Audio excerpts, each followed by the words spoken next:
Good afternoon to session 9 of the Presidential Symposium on Artificial Intelligence in Higher Education. I'm the supposed moderator. My name is Robbie Gutman. I'm a professor of economics and also in the European Studies program that my colleague Caroline Dudek directs. What I want to talk to you about today is the differences in regulatory approaches to artificial intelligence that actually reflect deeper differences in different types of capitalism that we're facing. And so what we have to understand is, and this is a kind of a new development that coincides and goes parallel with artificial intelligence as a new technological evolution, which is the fact that we are moving away from a kind of US-dominated world economy whose model, which typically gets referred to as the neoliberal model, was dominant for the last 7 or 8 decades. And we're moving towards a different kind of configuration in the world economy, not least because other countries have caught up with us to some degree, and notably China, but also the European Union, of course. But also because the US has its own issues and has been in a kind of a state of political paralysis for a while that's only seeming to intensify. And so it's very difficult for the US to kind of remain as the kind of model and leader in its type of capitalism. So as the unipolar world moves to a multipolar world gradually, you get actually important different models of capitalism emerge. Right? We could argue that the US model, which is the neoliberal kind of free market model, small government model, is now increasingly being challenged across the globe by other types of mixed economy models. By mixed economy models, I'm actually referring to what is typically true for modern day capitalism, which is that it's a mixture of private and public, a balance between markets and government. And you have different types of mixes, so to speak. And so there's 2 other models. I mean, there's many models, right? But there's 2 other models that are kind of relevant, not least because they're carried forth by major powers that are capable of challenging the US. One of the models would be the European Union social market model, which is a kind of a model, and here you have to understand the European Union as an experiment in supra-national governance. It's a collection of 27 states that's trying to kind of build its own federalist state step by step. And interesting in that regard is, of course, that to the extent that we will have to have new policy regimes on a global scale for global problems like food security, nuclear proliferation, pandemics, etc., the European Union is a very useful pointer to the future in terms of governance and policy. Right? And that's one model. And the second model that I think will vie for, competition and power with the US and influence is, of course, the Chinese model, which used to be called the Chinese socialism, if you will, now with capitalist characteristics. There's different names, and the names as they change reflect also differences in their stages and difference in their experimentations. Right? It's a model in the making, so to speak, and it's a model in the making that is far more reliant on state intervention and state administration of industries, state control over banking, and recently, and that's very important in the story, also the state using new types of competition policy to take more control over its high-tech companies, right? Over its internet, and have a distinctly local internet that it uses, as Jean-Paul Rodrigue will explain to us later, for its particular purposes of state management, state administration, also state surveillance, right? So you have to understand, if I make sense, that there are 3 different types of capitalism emerging. And these differences in their models reflect themselves across the board in their approach to finance, in their approach to public health, in their approach to education, in their approach to macroeconomic policy. You can see these differences emerge more clearly, step by step and process by process, also crisis by crisis. And so we see that also reflected now in the approach to the internet, and by extension, if you think of the artificial intelligence as the next revolution, the next stage in the information revolution, also towards artificial intelligence. So the idea is that reflective of three different variants of capitalism, you also have three distinctly different approaches to artificial intelligence in general, and specifically to the regulation thereof. Right? And about regulation, I want to say something in terms of artificial intelligence. It's a very, very radical technology. It has very large potential network effects, both positive and negative. It is in that sense transformative. It's multi-sectoral, and it reintegrates different industrial structures in a different way. It's an automation process. It redefines the relationship between humans and machines far beyond what we have had so far. And so it has incredible potential for positive contributions, whether this means us understanding how whales communicate, us pinpointing wildfires early on, us figuring out when people get sick before they know that they're getting sick, etc., etc., etc. This is a totally transformative technology. I would even want to say that it's beyond technology. It's a way of reorganizing society and social interaction and our understanding of data, and therefore our approach to particular issues that are of concern to us.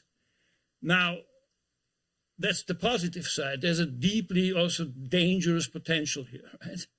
And I mean, you know, there have been a lot of science fiction nightmarish projections of machines taking over, you know, but the problems are kind of deep because they're also made by us, right? It's not like machines taking over. It'll always be an interaction between us and machines. And but the machines have in their network effects, they have their own dynamic that we will probably only understand with trial by error and in crisis. We already have in finance flash crashes where we have like technological mishappenings that are multiplying because of the network effects, and they give us kind of momentary breakdowns in electronically organized financial markets, for example. We have things like that. And so we're going to have a lot more of that. And hence how we regulate is crucial. And more importantly, even we have to understand that as this accelerates as a technology, it needs to be regulated early on, because you're going to have to shape how we actually approach the advancement and the testing and the supervision of artificial intelligence. We have to figure out what's intellectual property right protected and what's open source. And we have to figure out a lot of things to make this technology work well for us and contain what is potentially very, very dangerous side effects. And in that regard, you can see different approaches already, right? In the US, you basically have, what we have so far is actually two things.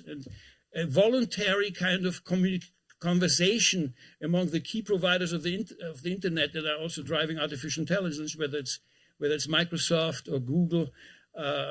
They're willing to talk to the government, in this case, you know, the Biden administration, to have a voluntary code of conduct. Okay? But they're insisting on the old solution of supervised self-regulation, where supervised is small s, and self is big S, and regulations tiny r, right? And so they have done this with the internet and be quite successful about it, right? And they think, why not go on, right? This is a very, very profitable, potentially, you know, transformative thing for us. But at the same time, you've seen quite interesting efforts, actually bipartisan efforts, especially in the Senate, where the senators are trying to kind of figure out how this works, what this is, and what they have to do to kind of suggest kind of a regulatory approach towards it, right? So the Congress is kind of catching up and having hearings and talking to representatives from all kinds of directions about figuring out how this works. When you think about European Union, they're in the middle of a four-pronged creation of a regulatory regime for all the 27 EU countries for the digital economy. So you've had a spectacular data protection directive. followed by the Digital Services Act and the Digital Markets Act for the Internet regulation that is just being put in place now as we speak, and to be then extended shortly towards the artificial intelligence through what is known as the Artificial Intelligence Act. And we will have Karen Dudek, Professor and Chair of Political Science, as well as Director of European Studies, explain this shortly to us more, followed by Professor Jean-Paul Rodrigue from Global Studies and Geography, who was, by the way, the guy I hired at some point a long time ago. But since then, he's become the world-renowned specialist, connoisseur of transport geography, which is obviously totally crucial part of the world economy. So I'm going to extend my invitation to Caroline and then to Jean-Paul. Thank you.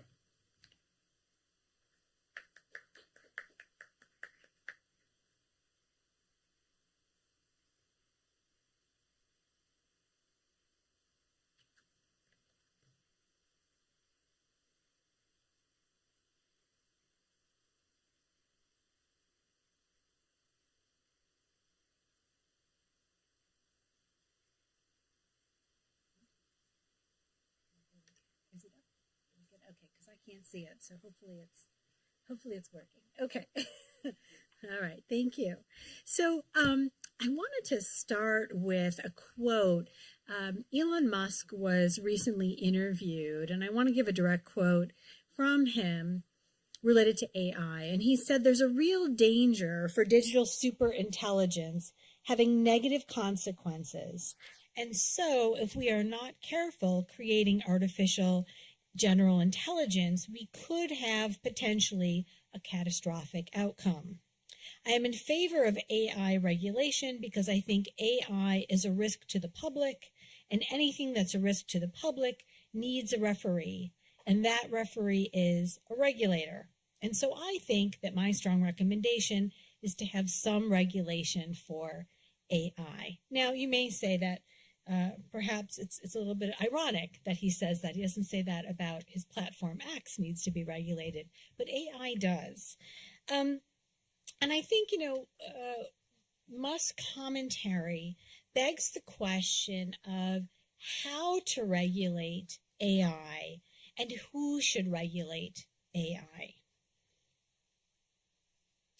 So in thinking about, and Professor Gutman gave a really nice introduction and global overview of looking at different kinds of models to understanding how AI is being regulated. And I'm just going to quickly do a review of those. So I'm going to really highlight that of the European Union, but I'm a comparativist. And so it's always good to understand concepts and ideas in some kind of comparative framework. So if we think about the United States and its way of regulating AI, in each one of these models of regulation, they're rooted in distinct values of those countries and incentives. And so in thinking about the U.S. Program, it's one that is market-driven. Basically, as Professor Gutman has already said, the industry themselves are asked to regulate themselves. And Congress has tried to deal with this, and very recently, I think it was like last week, having discussions about regulating AI. And the reality is there's so much conflict in Congress right now, it's unlikely to move forward anytime soon. And if you look at the history of the U.S. in dealing with regulating digital space, it has pretty much been very much a hands-off endeavor. And if you juxtapose that to that of China, and China, one would consider a state-driven endeavor, and Professor Rodriguez is going to go into much more detail on this, but what China has done is to have an ambitious effort to make China the world leader in this kind of technology and to be a superpower in this area. And they've taken really a hands-on approach, but it's not just about where is China within the market of AI, it's also utilizing AI to tighten its political grip within China. And so this kind of digital technology has been used for things like censorship, propaganda, and surveillance. China's also subsidizing new tools that will improve surveillance. And the idea is that it's for the benefit of the state. However, although AI is considered beneficial to China, the Communist Party does not like generative AI, something like ChatGPT. And so recently they've passed legislation. For example, in 2022, there was legislation that was created targeting deepfake technologies and recommendation algorithms, which risk undermining Chinese citizens' basic rights and trust in digital technologies. But more importantly, it threatens the Communist Party's control over the digital economy. And this brings us to the generative part of AI. In April, this past 2023, this past spring, China issued draft legislation on generative AI that holds developers responsible for prohibited or illegal content. So what does that mean? It means content that deviates from the Communist Party line. And so when you think about China and how it is regulating AI as an industry, it's very heavy-handed. And as much as they want to encourage progress in the realm of AI and development of AI, it's also ensuring that the Communist Party maintains its political control within China. And so that brings us then to the European model. And the EU model is really quite different. And I would even argue that the EU is really leading the way in thinking about regulating not just AI, but the digital space in general. I'll talk more about that. But the EU, the European Union's approach to regulating AI is one that is rights-driven. And the European Union realizes that there are economic opportunities of AI, and at the same time, they want to make sure to take advantage of those opportunities that people trust AI. And listening to members of the Commission involved in this policy area have really emphasized that they want people to trust AI. And if you're going to trust AI, you have to make sure that it doesn't pose any threats and that it supports the rule of law and democratic governance. I might need this later. So if you look at the history of the EU and how it has regulated the digital space, it gives us an understanding of where this model of regulating AI comes from. So I want to go through a little bit of the history and background of just more generally how the EU has regulated the digital space, and I think it will help for us all to understand what the AI Act is about. So I want to start with the General Data Protection Regulation, which was created in 2018, and it's usually referred to as the GDPR. So the GDPR is quite interesting in that it focuses on the obligations of organizations if they target or collect data and affect people that are in the European Union. So if a company processes personal data of EU citizens or residents, or you offer goods or services to people in the EU, then the GDPR applies to that organization, even if you're not in the European Union. So note that, even if you're not in the European Union, if your service affects people in the EU, you must abide by these rules. There are very high fines for violating the GDPR. The fines for them are, there's a two-tier penalty. There's one that the maximum is either 20 million euro or 4% of your global revenue. So that's a significant amount, and whichever one is higher. And what the GDPR tries to do is to ensure data security, personal data security, to ensure that individuals consent to having data being taken from them, if you will, and to ensure privacy rights. And what that also means that if people are subject to any kind of their data being taken without them knowing, they can also seek compensation for damages. So all of you have gone on the internet, and do you ever hop on a web page and it says this web page has cookies? Click here, yes or no, accept it, don't accept it. Guess what? That is the impact of the GDPR. Because if that service is being used in Europe, you need to know, if I click on this site, what data are they taking from me? And what data am I going to allow them to take from me? What information are they allowed to garner? And so the GDPR has had a significant impact outside of the borders of Europe. And that's something that you have to keep in mind. And I think in thinking about, how platforms operate, it's very hard for a platform to create, well, here's the platform for Europe and here's the platform for everywhere else. It's too hard to do that. And so because the EU has set this standard, platforms are using that standard of protecting one's privacy and information and doing it globally because they want to follow the EU model and not have to have different platforms for different places. So it's far-reaching beyond Europe's borders.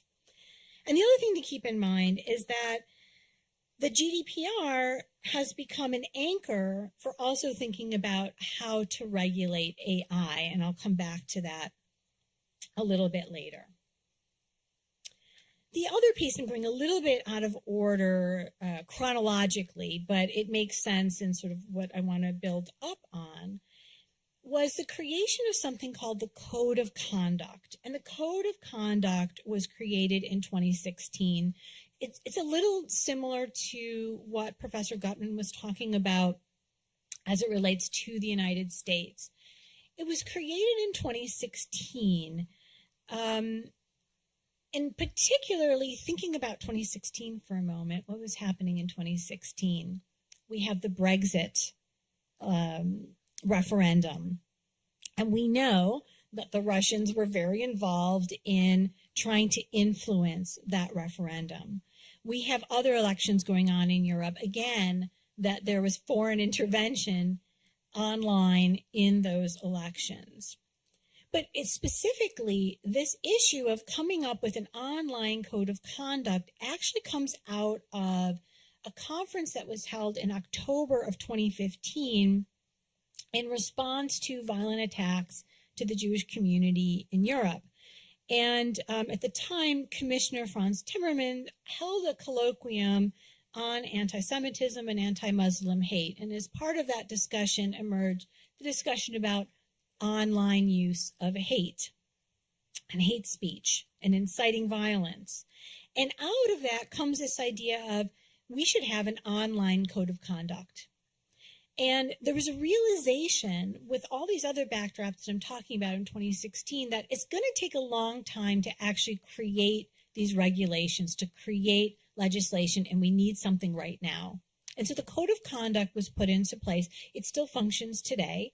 And the way that it works is that industries are to monitor themselves, but there are also third-party flaggers. And the way the third-party flagging works is that if a third party considered trusted partners find something, it's flagged, it's reported to that company, and that company has 24 hours to take it down. And the third party flaggers monitor, well, how quickly did these companies comply? And every 6 months, the EU publishes, here's how everybody's doing. And so it puts to task all of these companies that have online platforms and to ensure that they are following the ideals behind the Code of Conduct. But again, it's voluntary. And that's what's going to bring us to what's called the Digital Services Package. And the Digital Services Package is now legislation. It was passed last November of 2022, and it includes both the Digital Markets Act and the Digital Services Act. So very quickly, the Digital Markets Act creates obligations to tech gatekeepers, and that includes online retailers to ensure that there is open competition. So if you think about what's going on in the courts right now with Amazon, similar kind of idea that these companies cannot have monopolies. It's linked to the free market. And then there's other issues too about how individuals are treated within the digital market space. But the one I really want to focus on as part of that package is the Digital Services Act, because I think that relates much closer to thinking about how to regulate AI. What the Digital Services Act does is it ensures that online platforms are accountable for their content. And what the EU has created is regulatory bodies both at the EU level, and again, to what Professor Gutman was talking about, the EU is a supra-national level of government.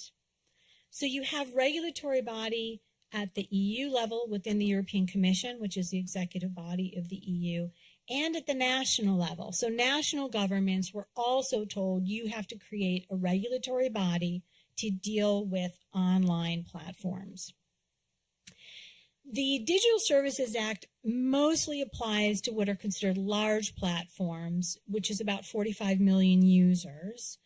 And these large platforms also have to contract third-party auditors to also oversee the kind of content and what they are doing online. And here are some interesting things about the Digital Services Act that I think an American audience might find interesting.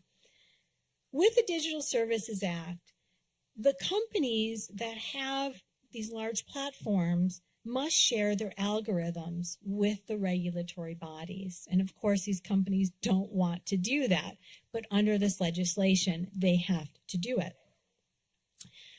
Also, in thinking about the notion of free speech, in Europe, free speech is not absolute. And in particular, there are EU laws related to hate speech and also to Holocaust denial.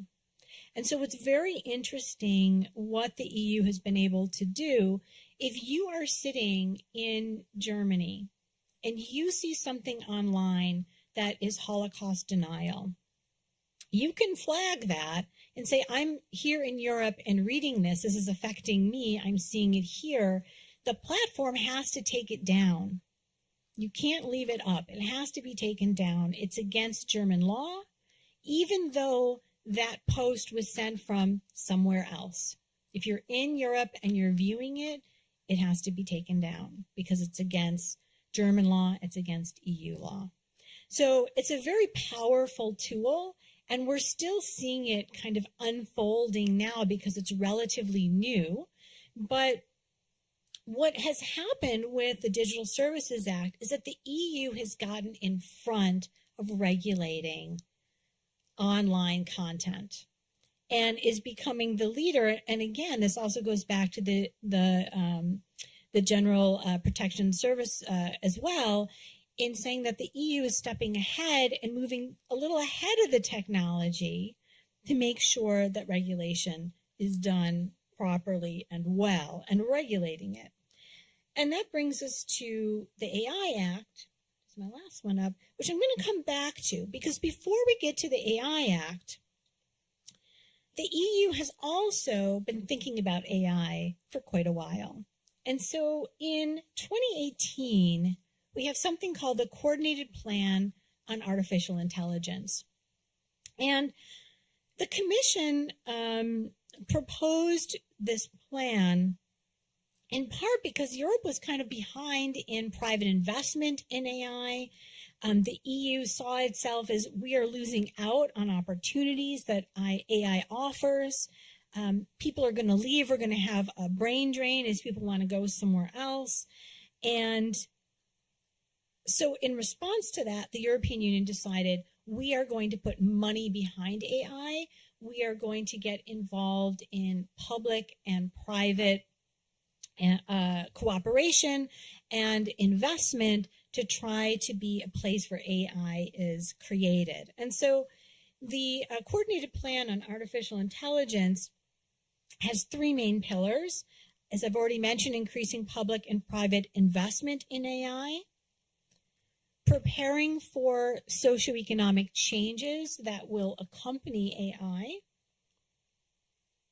and ensuring an appropriate ethical and legal framework to ensure its success and coordination at the European level was seen as something that is essential. So already in 2018, the EU is starting to think about, how does this relate to rights, as well as we want to be on, ahead of the game economically related to AI. And so the purpose of the coordinated plan was to maximize the impact of investments at the EU level, at the national level as well, and to encourage synergies and cooperation across the European Union, across member states, as it relates to AI, to exchange different kinds of best practices, and to really define what is the EU's way forward to be able to compete globally in AI. And so, it's an important part of the European Union's common market. The European Union wanted member states to create their own national strategies as it relates to AI. And there was significant investment that is going into AI development. And so between 2018 and 2020, there were 1.5 billion euros that the EU contributed towards AI development and research. And between 2021 and 2027, the EU has committed to 1 billion euro per year to be invested in AI technology. And one little interesting note, since this is a symposium about AI and education, the Commission has also promised that it will support masters and PhDs in AI through proposed closer cooperation in AI research centers of excellence across Europe, and the EU's research and innovation program. And the other piece of it is, and this is in the legislation, it says interdisciplinarity will be supported by encouraging joint degrees, for example, in law or psychology and AI. Moreover, digital skills that facilitate the development and use of AI should be included in all education and training curricula. This is in the coordinated plan. So really the EU has its eye on being engaged in AI, but to ensure that there are ethics as well. And so that brings us to the current AI Act. And can you see the triangle up there? Yep. There we go. There's my triangle. Okay, so very quickly, let me just talk a little bit about the AI Act and sort of where it is in the legislative process. So the Commission proposed this in 2021.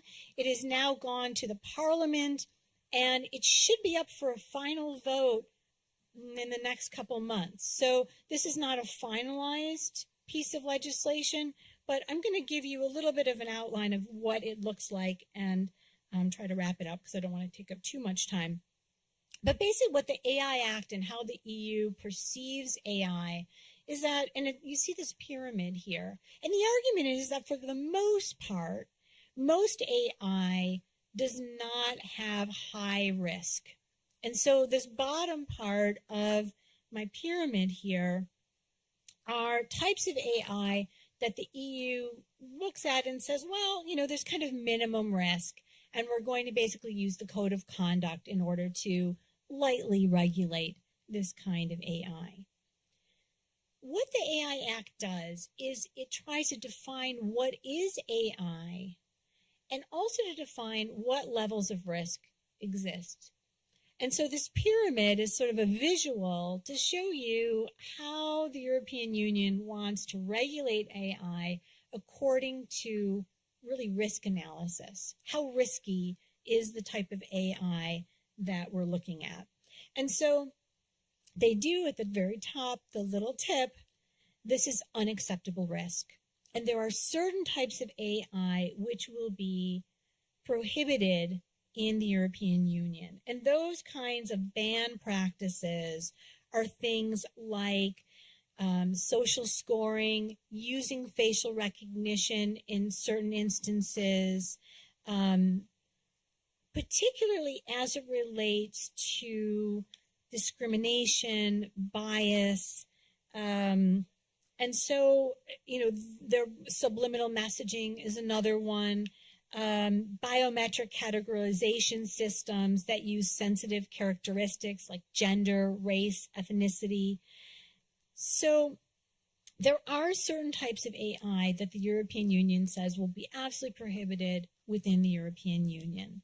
And then the other kinds of AI, they kind of give high risk and limited risk.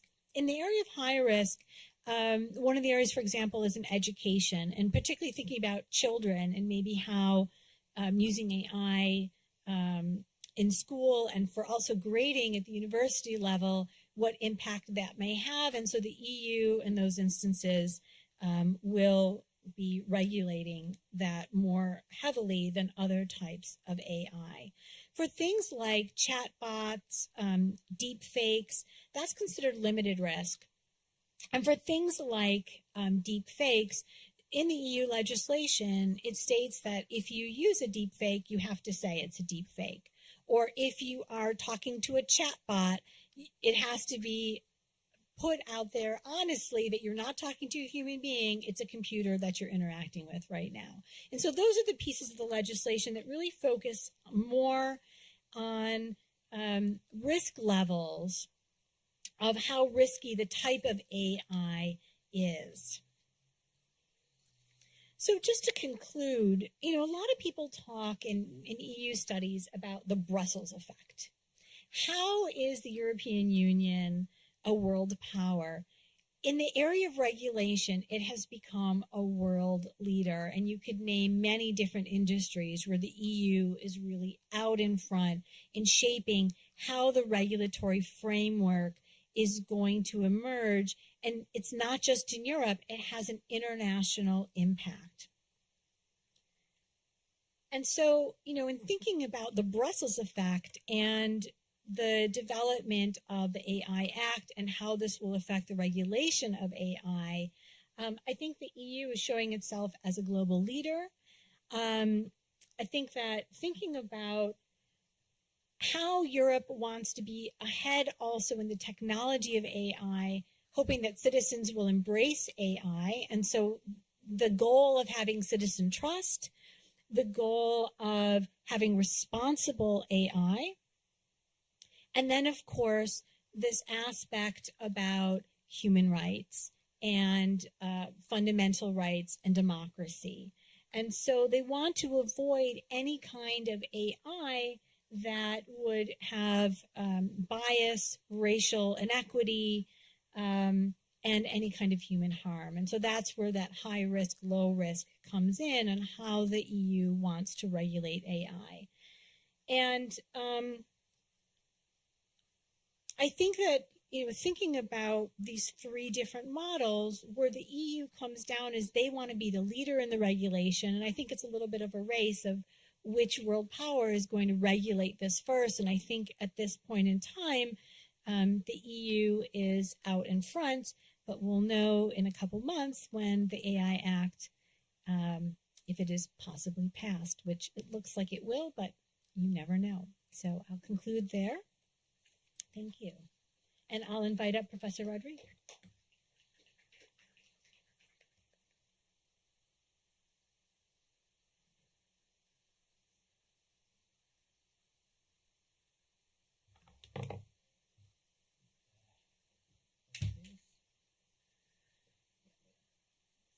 Piece of equipment here. There's this. There's my stuff.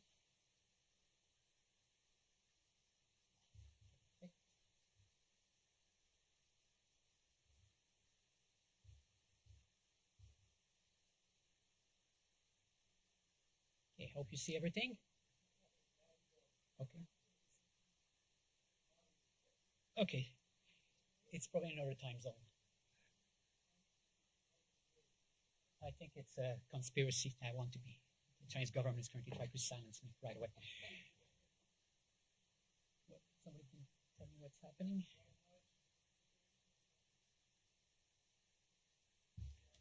Oh, okay. I prefer a conspiracy theory angle. It's much more interesting.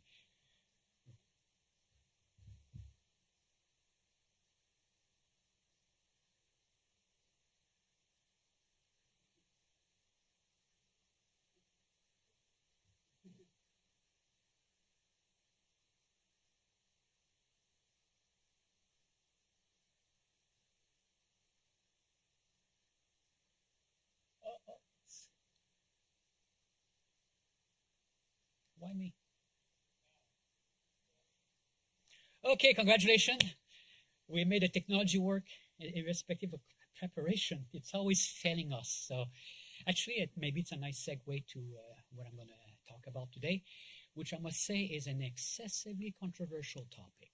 Okay, whatever I say here, I could be essentially crucified for it, because my presentation will focus on issues which actually is the exact opposite of what Caroline Dudek, our Professor Dudek, just talked about. That is, China is focusing on the top of the pyramid. And we'll see what's happening. That's why I call it the signification of AI. China has developed its own, you could say, approach to this. It's again, it's a topic we have very little information, but because what characterized China most of the time is you work like, again, its political system, you work in behind the scene. You only discover things when they happen and through some kind of indirect observation. Sometimes they make announcements, and I'm going to segue to this. They do make sometimes announcements, and that was post recently. And when I read that, I was concerned. Because it says, for instance, now they are starting to, like the European Union, move towards some kind of AR-based regulation. But artificial intelligence should be there to promote Marxist-Leninism with Chinese characteristics. So you read that, you say, okay, what does this mean? Because if you are familiar with the history of Marxism and communism, it is basically littered with catastrophe, misallocation, human rights violations, and so on and so forth. So maybe sometimes you're not exposed to actually what it is. You're presented a very ideological and ideal perspective about what is a Marxist regime. Actually, marry somebody from Eastern Europe, you're going to find out. Quite easy. That's my wife. She's come from Eastern Europe. So I've gotten a little exposure to that. Anyway, to go back to this. It says that one of the major purpose of it, and in terms of what it is indicating in terms of its intention, is that it was not generate content that incites subversion of state power. When you write something like this opened the door to apply artificial intelligence to pretty much anything you want, anything you desire, and anything you perceive to be some kind of a threat or potential threat to the stability of the regime. And that's also very much associated with the latest development in China. China is closing down. The open door policy we've been hearing about for the last 40 years or so, because I first set foot in China in 1992. People were still wearing Mao shirts. I was a young PhD student, and looking at all the development, I've seen the last 4 or 5 years things dramatically shift. And this is interrelated to some extent. This change of attitude is also related to the policy. So, in my opinion, and for China, AI at first is political. It's going to be economic, of course, as well, but it is a political tool which is going to be there used for political purposes. And the political purposes of any, we could say, communist regime, it's to maintain its control over the population by any forms of means necessary, without obviously breaking the egg. There's always a limit when you push too far. So that's a bit. So when China applies this, you could say, strategy, it works at the same time on two fronts. One is domestic. That is what China does on its domestic market. And that's where Robbie was hinting at this independent internet network, which is behind, we can call it the Great Firewall of China. to some extent to which we don't have too much access. And in this case, AI has been actively focusing on monitoring and controlling the population. I'm going to show you some examples. Some of them are very well known. And they are, I would say, a lesson to this for us is to keep an eye on what's happening and learn very quickly the lessons, because there might be a lot of temptations to apply these techniques and technologies to our own economic and political systems. I'll explain a bit later on. So again, facial recognition is illegal in Europe. It is massively applied in China. Again, we don't know exactly to what extent, but something like 700 million cameras are constantly monitoring with facial recognition, movement detection. They know where you go. They can recognize you. And in some time you want to pass something, you actually have to smile. Otherwise, they don't let you go through. Those are all some form of behavior, form of control. So again, when COVID hit, it is not surprising that China had one of the most drastic lockdown approach I've never seen. Everything was, I would say, very much drastic. And it represents for China a very unique opportunity to test some of the technologies initially in terms of mobility control, lockdowns. COVID became, I would say, a very convenient, you could say, excuse or opportunity to apply this, including, as I mentioned here, mobility control, and now what we call social credit system, which is essentially a FICO score based upon your behavior. You say, who cares? Everybody technically has a FICO score. It's basically guarantees you access to credit or some interest rate sometimes. It's very rare you're going to be denied something because of FICO score, maybe a loan, because otherwise you put at risk. But in China, social credit system, you could be denied access to buying a plane ticket or a train ticket. So keep this in mind if you don't behave. So what is an infraction? If you don't visit your parents often. If you say something critical of the government online, for instance. If you play too much video games. That will be, I would say, quite unpopular among our younger generation here. But those are examples of this form of internal control where the activities of millions of people are monitored, curtailed on a continuous basis. And of course, China used AI to collect behavioral data. It's essentially, you could call it Big Brother on steroids in ways that basically Orwell could never have imagined, I would say, with all the advantages, because it wants to promote safe, stable society. What does this mean? It's like what you call hate speech you don't like. That's most of the time that's what's happening in these cases. So it has opened, I would say, a tool to allow the Chinese Communist Party and central government to maintain its hegemony despite very strong popular discontent, because people think China is very unified, I would say stable. It is far from being the case. There are crisis after crisis taking place within China. It is actually a country which is almost impossible to govern. And of course, under such circumstances, AI represents a unique opportunity to try to put some mechanism in place to see if you can nudge things into a direction you seem suitable. Again, we have all of this. Those are not vaccine codes. It is essentially, when it's green, if you're allowed to cross some borders within a city, if you're allowed to enter public transit, and you have to this is almost revised on a daily basis. So that is one example. I knew people even in Hong Kong that could not travel because of that. And you have to pass tests constantly. And sometimes what your code is red because they don't want you to go to the bank at that time during the day. So it's quite mind-boggling. Again, there's plenty of example, of course, about using video cameras to track mobility. And this is linked with facial recognition technology.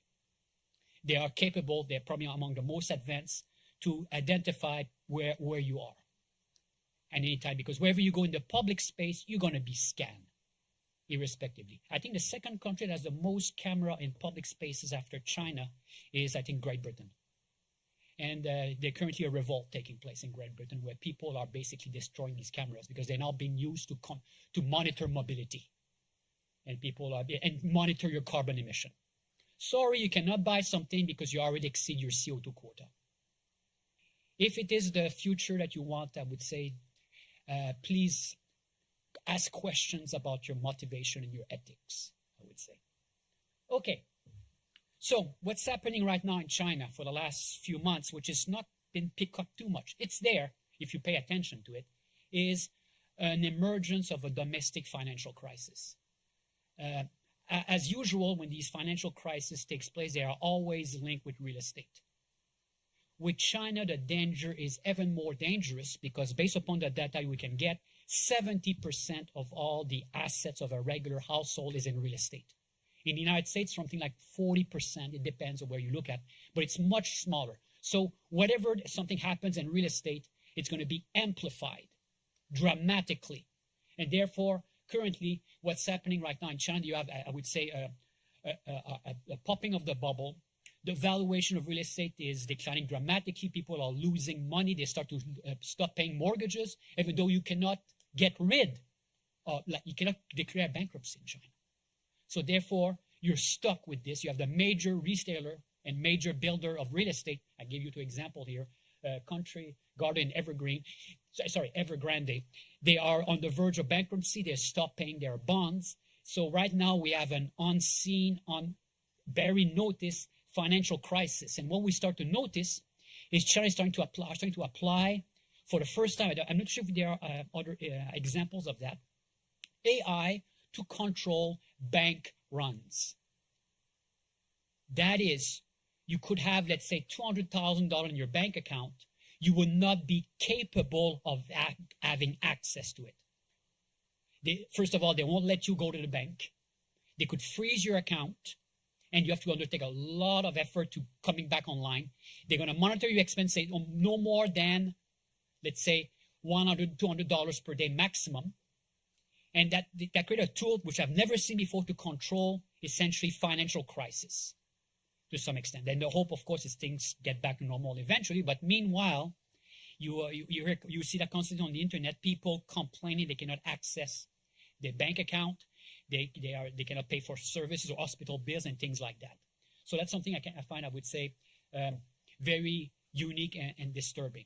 And now if you put state-sponsored cryptocurrency on top of that, you essentially now put a population in some kind of a state of financial slavery. There is no way out in this case. Because whatever you behave, the government have the control to essentially shut down your bank account and say, I'm going to use cash. Right?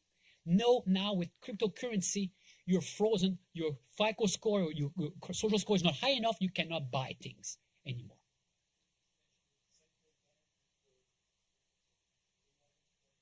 Yeah. Okay. You say central bank control currency. Yes, cryptocurrency. Again, we have cryptocurrency, of course, Bitcoin. They are, you could say, independent. They're sometimes fly by night a little bit. But if you have now central bank, which is the central government, that means the central bank can now decide by whim. If you trust, you say, oh, they'll never do that to you. There's starting to be plenty of examples that they can do. We saw that in Canada 2 years ago when people started to protest something and their bank account was frozen because of that. And it was unique in Canadian. It was very, very embarrassing. So again, we have to be mindful of that. Here's something else which is also happening. Is China is stopping to release statistics. And essentially when the situation does not go well, that's the first thing you do is you stop reporting accurate data so people cannot get an accurate picture and not make appropriate decision. So that was released by the Financial Times a few weeks ago, where it shows when the current Prime Minister, I would say President of China came into power, the amount of economic data being released to the public or through Chinese statistical agencies start to drop dramatically. They have the data internally, of course, but they will not release it. In my business, I cannot get accurate data about Chinese port traffic, which are the biggest port on earth. I don't know how much TEU is handled by Shanghai in detail. So does it matter? Yes, it matters because it's trans-Pacific trade. You can make economic forecasts with this. You can make assessment. I do not know, and I'm the one providing the data for the United Nations regarding this. So it's mind-boggling, to say the least. So We have now, as I mentioned, a social credit system updated with central bank digital currency taking place, where your behavior is monitored and your score can be adjusted accordingly, automatically. Sometimes there are going to be mistakes, obviously. Again, think about that. When there's so many people in China, people say, oh, it's going to be government control. It's basically they release algorithm with instructions, and they simply let them apply their rules. And then you weed them out. You do an iterative process afterwards. So irrespective if it's damaged, people, doesn't matter too much. You're going to correct the situation, but overall, this is how it works because the scale is too extensive. So, internationally, at the international level, of course, China has also a very interesting strategy. First of all, in terms of financial transaction, it used AI to monitor financial flows, particularly outbound financial flows. It is becoming increasingly difficult for the Chinese to, I would say, send money abroad. Whatever wealth you accumulate in China, a common strategy for many Chinese, if you're wealthy in China, you have two objectives.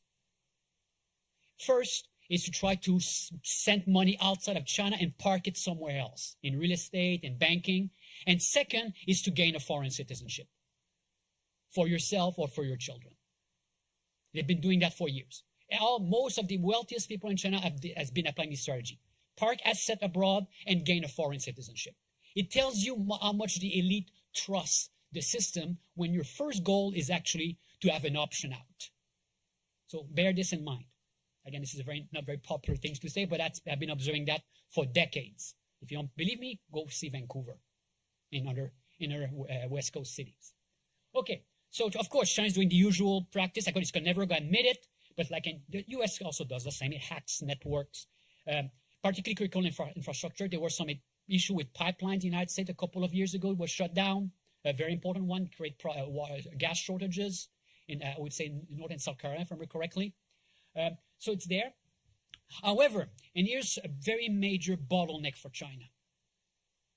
It does not have significant, at least to its wishes, shipbuilding capabilities in terms of designing them and in terms of making them. And therefore, when we talk about AI, we can talk about the politics. The outcome of that AI, the power of AI is, of course, processing power. You need massive distributed processing power all over the place. And the more processing power, the more you can apply your algorithm of pattern recognition. So of course, China is keenly aware of this situation. Have been undertaking, I would say, a strategy to build an AI supply chain, manufacturing the chips, designing them, and then, of course, the programming, all of this done internally. But so far, it's not working very well. The rest of the world has woken up a little bit and imposed embargoes or constraints in terms of importing the latest generation computer chips. So it's in the United States, applied, I would say, 2 or 3 years ago. China cannot import the latest generation of chips, which has created some problem issue. And try, of course, to compensate. In my opinion, very likely they're going to be able to, I would say, set up these manufacturing capabilities eventually. It's going to come with a few hurdles. So they're doing that, chip making. And last and not least, China is involved in psychological ops. China absolutely loves the cultural war, you could call it, as of taking place in the United States. They love it. It's fantastic. They just love identity politics. Because all of this identity politics takes its root in Marxist ideology. It's simply a reframe of Marxism from classes to gender, race, you name it. It's the same ideology applied with Marxism with Chinese characteristic is essentially, okay, classes. Marxism with American characteristic is identity. And then you have set people apart, you make them fight with one another, you can no longer tell things, and that's the issue. So that's, I would say, quite impressive. So I'm going to show you an example about that in a few minutes. So in terms of chip making, just a chart that came recently for 2021, the United States and a few other countries remain, I would say, the leaders in terms of design and manufacturing. You see, China has very little, I would say, role or limited weight in terms of making and in terms of designing these chips. The major player nearby China is Taiwan. However, again, it's a controversial topic, but to say confidently, the Chinese central government does not control Taiwan, okay? irrespective of what is the status of the, you could say, the rebellious province or the independent state, however you use your perspective, but it's a complication. Most of the chip building capabilities currently is outside China, and China would like to internalize this to develop, I would say you could call it its potential. How much time do we have left? Not a lot. So I'll skip this. I'll skip the psyop, which is basically from time to time you have strange TikTok video. TikTok is a platform, of course, which is genuine social platform, but again, it's very controversial to say the least. But the lot of stuff taking place on TikTok is completely normal. People posting videos, their impression, their comments. I'm not on it, but it seems genuine. But from time to time, you see a lot of weird stuff that gets amplified. And China, actually, if I was China, I would use TikTok as a perfect way to have the American psychology sitting on a chair, and you simply hear talking about all of its mental illness. That's essentially, if you are able to capture whatever is posted on TikTok, you have a perfect view of the psychology and all of its problems, and you could call trouble, of the American public. It's a fantastic tool to understand why you know that, and then you can use it.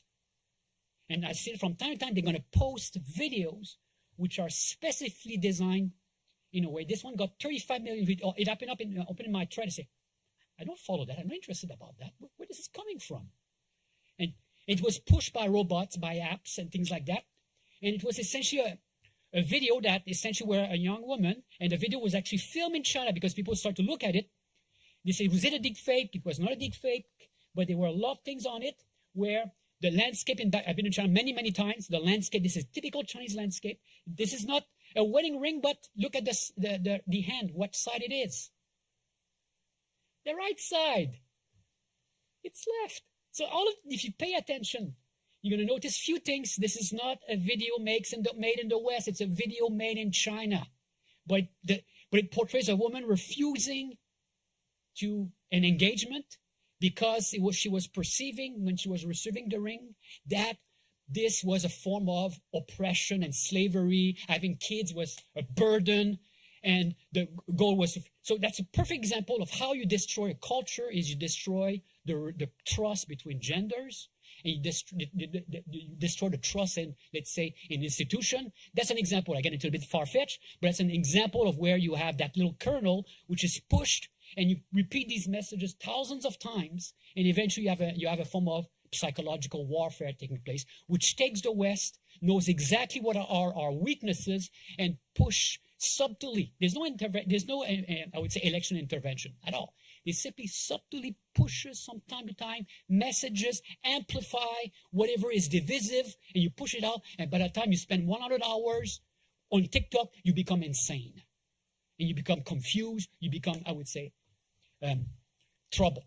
And that's the exact purpose of this. They know how social media works, they know our weaknesses, our division, our identity politics is basically tearing us apart, and they're going to keep pushing it discreetly, I would say. Even though sometimes it's not there directly, but they're going to adjust the setting.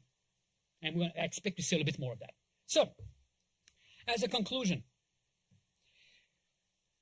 as far as AI is concerned, when I started to deal with AI was about 30 years ago. I was working with neural networks, expert systems, before you had all this massive processing power. I was always enthusiastic. Wow, we're going to be able to apply reason, logic to solve problems. And it's going to be a set of rules, well-defined, and that's going to be AI, some kind of, you could say, you call it intelligence if you want, which is logical, is derived based upon evidence, analyze data, and then reach some kind of a outcome or conclusion, which is basically, I would say, based upon some kind of a scientific method and self-correcting mechanism. What I see in terms of the latest development in AI is the exact opposite. What I mean by this is when you look at ChatGPT, which I suspect has been amply discussed today, is I look at the training mechanism. How this AI is, I would say, trained is by reading our literature. And you can decide which literature to give to the AI. So if you could feed the AI with a specific literature, you would create an AI which has political bias, whatever bias that you want or you did not expect. So that's I would say my greatest fear. That's why I see AI as some kind of the Orwellian analogy of that boot on human face forever. That's a risk, because it is no longer, I don't no longer perceive AI as some kind of a reasonable, articulate type of tool, but many dimensions of AI are going to be an expression of our ideology or our pathologies. And I would not like to see an AI trained in postmodernism being applied.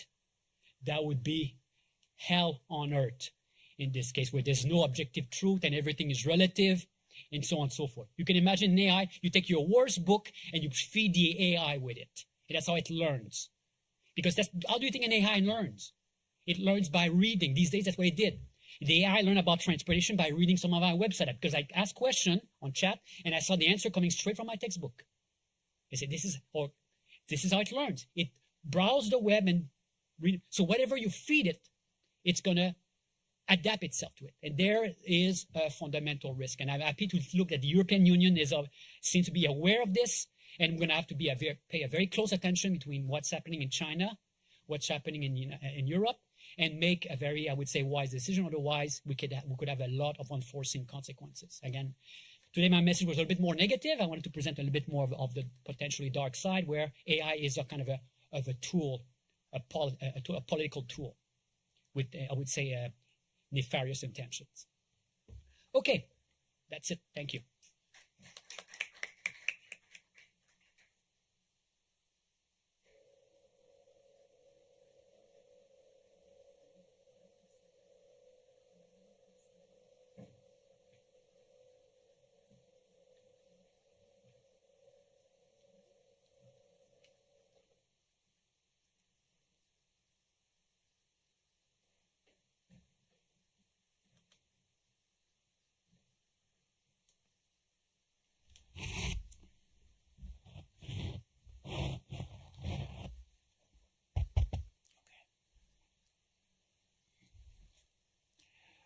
Yes, as the moderator, I'm opening the mic for questions.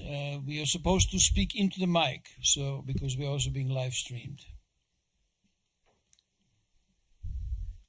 Hi, I have a question for Professor Dudek.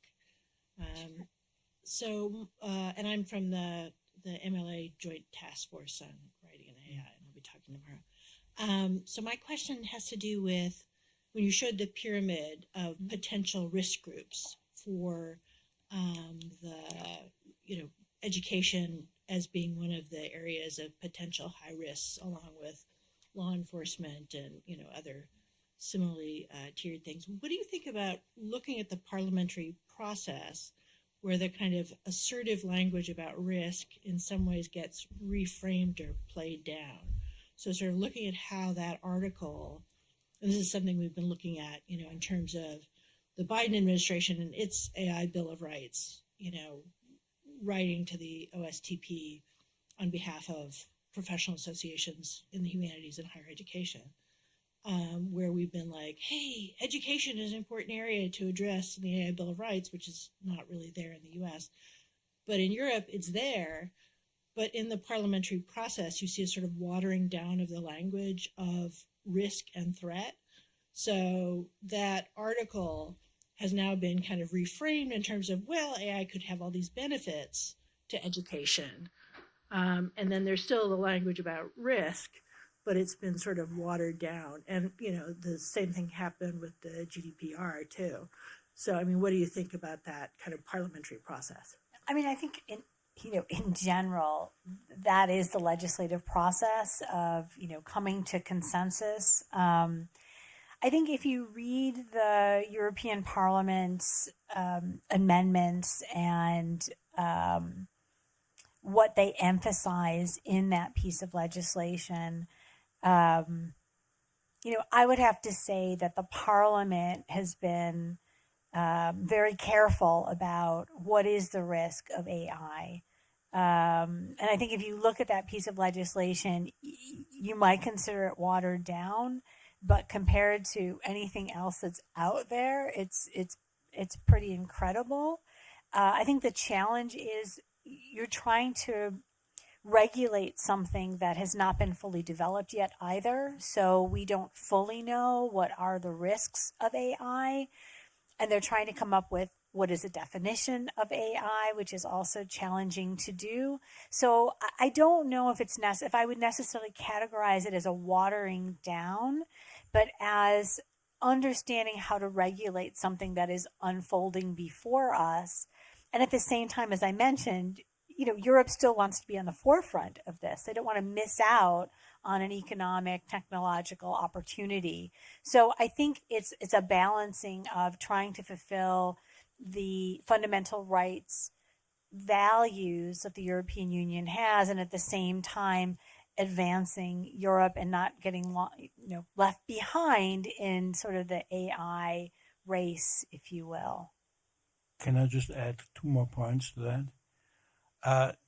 Typically, the European Union, when it makes major regulations or directives, consciously also leaves open the possibility of revisiting them, right? And so we have many regulations that have been revised and adjusted and adapted over time in all kinds of areas, right? So they have a kind of a rolling approach, right? A kind of a dialectical approach to legislation and regulation, where they revisit, regularly. And if there's a political will, if there's a consensus that there's too much trouble, that the current regulation is not addressing correctly or causing itself, then they will revisit it. And the second issue is that typically, depends whether it's a regulation or directive, but within the European Union, the European Commission sets a minimum standard. National governments can actually add to that. They can just not go below the minimum, but they can make stronger and tougher regulations. And sometimes they do that precisely to force the European Union in its European Parliament procedures to go and revisit that, right? So there's an ongoing process going on, right? It's not exactly like here, where we pass a law and then we don't go back to it for 50 years.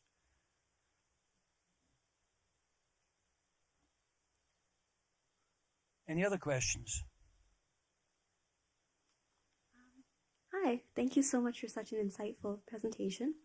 I was just wondering how we can differentiate the Digital Services Act from the social credit system.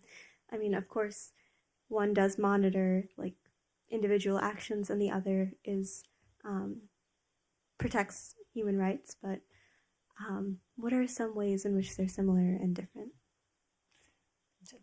They're very different. Well, I mean, we should all talk about this, right?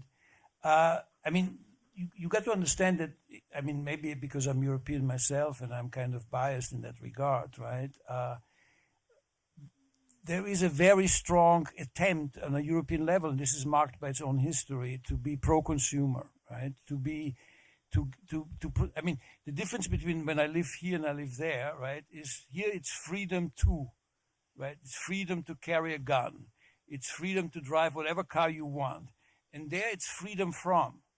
It's freedom from interference. It's freedom from gun violence. It's freedom. And so the legislative body, the regulatory body of the Europeans is pretty strongly enshrined with emphasizing democracy. It's precisely because the danger to democracy is so intense and still so relevant there, right? It's a constant battle, right? And trying to have a legal framework that contains and confines potentially anti-democratic processes and forces, right? That's, to me, pretty much the opposite of having the social credit system in China, where you're basically going from credit scores here to a much, much broader regulation of personal as well as group behavior. Fair enough. There could be, in some ways, two sides of the same coin. Unfortunately, there will be a risk there. What I see also, we have some form of beginning of the manifestations of that, at particularly the corporate level. It's called ESG, which is basically, I have very many discussions with my colleagues about that, but it's basically you let ideologues set some standards and then you drop them on the industry. and you try to have. So that's also a credit system, and it forces a corporation to comply to some form of ideology, which sometimes can be, I would say, outside their mission statement, which is provide goods and services at a reasonable price. But now we have to guarantee some financing, so that there are many, you could say, ways of entry, because that's easier to basically make you swallow the pill. Another way of entry outside here, you talk social credit system in the United States, you're going to get a riot, obviously. But if you talk about carbon emission per capita based upon your consumption, that's one way you can actually control human behavior by monitoring what you buy, how much you drive, and so on and so forth. So the point I'd like to make here is irrespective of the regulations, there are a multiplicity of potential entry points where you could have some kind of a control mechanism where AI can be used essentially because you need a massive processing. Because you could have the regulation of ESG. How do you monitor that? Or you say, you have, let's say, I'm just making this number. You have, let's say, 10 kilograms of carbon emissions per month allowable for you per person. Let's imagine that. You could put that as a regulation, but how do you monitor that? That's where our artificial intelligence comes about. And to do that, we need cameras. Or you need to use I would say, a cryptocurrency, because whatever you buy is going to have a carbon footprint. So, sorry, you cannot buy a steak anymore, or buy some worms. Otherwise, you won't be allowed. It sounds hyperbolic, but this is where potentially we can go end up to it when you let ideologues control the system.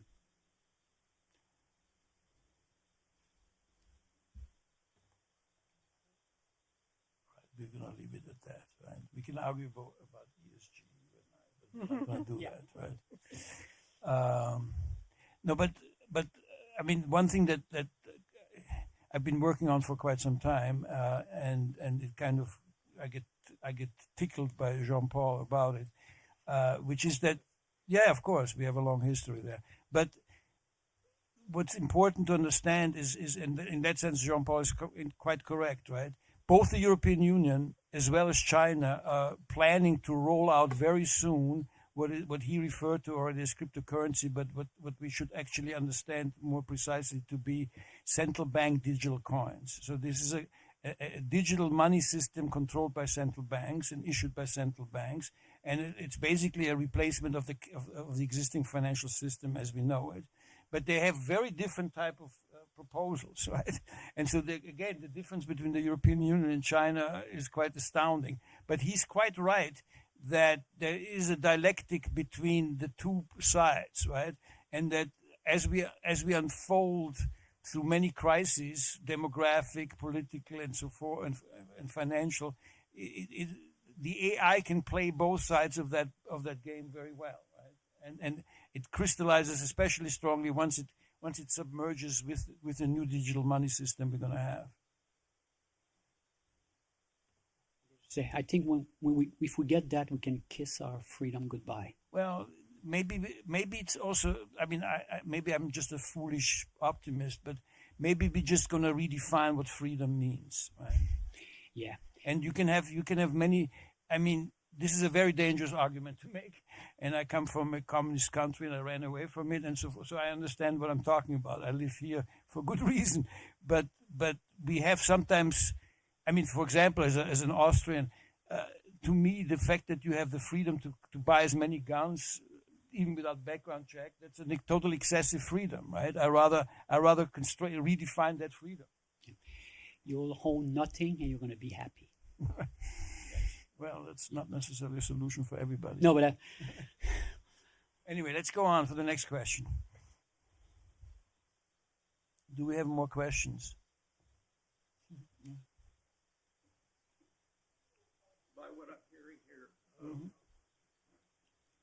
It sounds to me like number one is you're way overestimating what's going on with AI.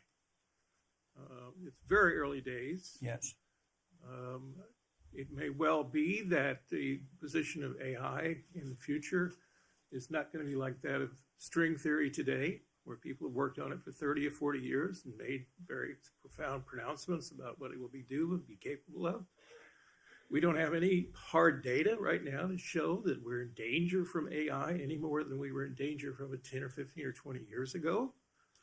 The second thing is the idea that we would give up freedom and turn it over to the government and turn it over to a group of regulatory agencies, to me, is beyond bizarre. I don't think that that's something that the American public is ever going to willingly buy into. It seems to me what we should be focused on is producing more responsible citizenry and not let other people tell us what's good for us, but decide what's good for ourselves. And as far as regulation is concerned, I think we have to keep in mind that the software that's involved with AI is already out. That cat is out of the bag. The idea that you're going to control it I think, is at best naive and virtually impossible. The military has undoubtedly got very sophisticated AI systems and has probably had them for 20 years. So I'm just puzzled by this sort of gloom and doom and forecasting of all danger and bad times ahead when we don't even know where this thing is going to go. And we have a responsibility to the young people here to tell them, you need to be responsible. Don't look to the government to decide what your value system is or what's good for you or what you should have. And if you live in Europe and you don't think people should have guns, that's up to you. We're a society that believes guns, a lot of us believe they're important to us. But we believe more strongly that freedom to have what we think is good, what we want, is the prime directive as far as most of Americans' history has been. So I'm surprised that you are as concerned as you are about the future. And as far as controlling information, that cat is also out of the bag. There's nothing that we do that isn't known, not available in one database or another. So I'd just be interested in your response. Yeah, your point is well taken. Again, the purpose I did when I set up myself here, let's present a negative scenario to give some, I would say, some warnings.